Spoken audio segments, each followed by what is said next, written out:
కోనసీమ జిల్లా కపిలేశ్వరపురం మండలం అంగర గ్రామంలో గల చెత్త నుంచి సంపద తయారీ కేంద్రం వద్ద తడి చెత్త, పొడి చెత్త సేకరణ నిర్వహణపై శిక్షణ కార్యక్రమం నిర్వహించారు. సంపద తయారీ కేంద్రంలో చెత్తతో ఏ విధంగా వానపాములతో సేంద్రియ ఎరువును తయారు చేస్తారో ఎంపీడీఓ రత్నకుమారి, సర్పంచ్ వాస కోటేశ్వరరావు, కార్యదర్శి మోహన్ రావు, జిల్లా రీసోర్స్ పర్సన్ భీమేశ్వరులు అవగాహన కల్పించారు. రామచంద్రాపురం డివిజనల్ పంచాయతీ అధికారి ఆయుధం రాజు మీడియాతో మాట్లాడుతూ స్వర్ణాంధ్ర, స్వచ్ఛాంధ్రప్రదేశ్ ధ్యేయంగా ప్రభుత్వం పంచాయతీల పరిధిలో సంపద సృష్టి కేంద్రాల నిర్మాణం చేపట్టిందని అన్నారు.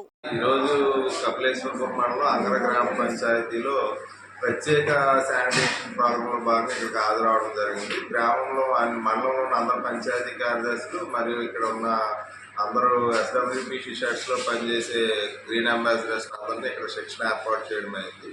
జీరో వేస్ట్ మేనేజ్మెంట్లో భాగంగా అంటే జీరో వేస్ట్ మేనేజ్మెంట్ అంటే ఎక్కడా కూడా ప్లాస్టిక్ కానీ చెత్త కుప్పలు కానీ ఏమీ లేకుండా పూర్తి స్థాయిలో గ్రామాన్ని పరిశుభ్రంగా ఉంచడానికి ప్లాస్టిక్ రహిత గ్రామంగా ఏర్పాటు చేయడంలో భాగంగా అంగర గ్రామంలో ఈరోజు జీరో వేస్ట్ మేనేజ్మెంట్ చేయడం జరిగింది. ఇక్కడ ఉన్న గ్రీన్ అంబాసిడర్లు మరియు స్వీపర్ల సహకారంతో పూర్తిగా గ్రామంలో ఉన్న చెత్త కుప్పలన్నింటినీ తొలగించి గ్రామ ప్రజలకు అవగాహన కల్పించడం జరిగింది. ఇందులో భాగంగా అంగర గ్రామంలో ఉన్న SWPC షెడ్స్ని పూర్తి స్థాయిలో ఫంక్షన్లోకి తీసుకురావడానికి సంబంధించి ప్రతి ఇంటి నుండి తడి చెత్త, పొడి చెత్త సేకరించి ఆ SWPC షెడ్ దగ్గరికి తీసుకువెళ్ళి తడి చెత్తను అంతటినీ నాడప్ పిట్స్లో వేసి మళ్ళీ అక్కడ సాగ్రిగేషన్ అనేది జరిగిన తర్వాత నాడప్ పిట్లో 60 రోజుల పాటు ఉన్నాక అందులో నుండి తీసుకొచ్చి మళ్ళీ మన వర్మీ కంపోస్ట్ పిట్లో వేసి 45 రోజుల తర్వాత ఎరువు ఎలా తయారు చేయడం ఏంటి అని చెప్పేసి పూర్తి స్థాయిలో శిక్షణ ఇవ్వడం జరిగింది.